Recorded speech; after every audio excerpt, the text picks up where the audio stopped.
épidémie. Quand elle ne tue pas en silence, elle isole, elle humilie ou elle désespère. La crise sociale fait déjà trop de victimes. Pris à la gorge, des pères de famille dînés courageux frappent aux portes de leurs proches ou de leurs voisins pour solliciter de l'aide. Compte tenu de la précarité économique et financière du pays, il faut savoir que la régression sociale va, hélas, se précipiter et même durer. Faut-il céder à la fatalité ou à la panique? Non. Lors de la première vague de la pandémie, des villages qui ont su organiser et protéger leurs lieux de résidence ont évité à leurs concitoyens les effets de la Covid-19 malgré la défaillance de l'État. Ce faisant, ils ont sauvé des vies et renforcé ou produit des traditions qui sont à la base des sociétés de fraternité, de progrès et de justice. L'organisation est à la base de toute solution. La même démarche peut être envisagée aujourd'hui pour réduire la détresse des plus vulnérables. En plus du réconfort qu'apportent les initiatives d'auto-organisation, il y a ce qu'elles génèrent comme valeur construisant les communautés fraternelles et durables. Les mécanismes de défense et anticorps sociaux de nos structures traditionnelles existent. Là encore, il suffit de structurer les énergies. Les partages familiaux, les solidarités villageoises ou de quartier doivent être rapidement réactivés.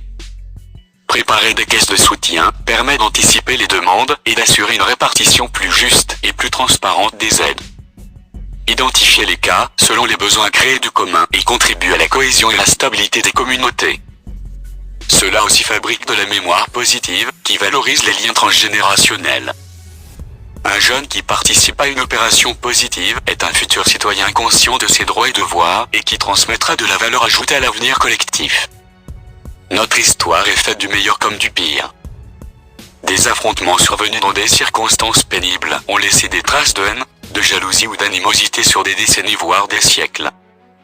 À l'inverse, des adversités affrontées avec générosité ont inspiré des épopées de bravoure et de prospérité. L'abandon de la cité au laisser-aller et à l'égoïsme n'a pas que les conséquences internes évoquées ci-dessus. Une faiblesse interne appelle toujours des convoitises externes. Un être qui se sent abandonné par les siens est un agent potentiel dont peuvent jouer les forces du mal. Même quand elle n'a pas été provoquée ou manipulée, la misère sociale a souvent engendré des émeutes et des pillages qui ont servi d'alibi à la reprise en main des régimes autoritaires. En chinois, le mot crise veut dire aussi opportunité. Il dépend de chacun de nous que celle qui nous frappe actuellement serve à ressouder les liens au lieu d'ouvrir la voie aux fractures sociales exploitées par les partisans du despotisme pour diviser et asservir. Après la protection sanitaire, la solidarité sociale s'impose désormais comme la deuxième urgence du pays. On ne le dira jamais assez. Dans la société humaine, tout est question d'organisation.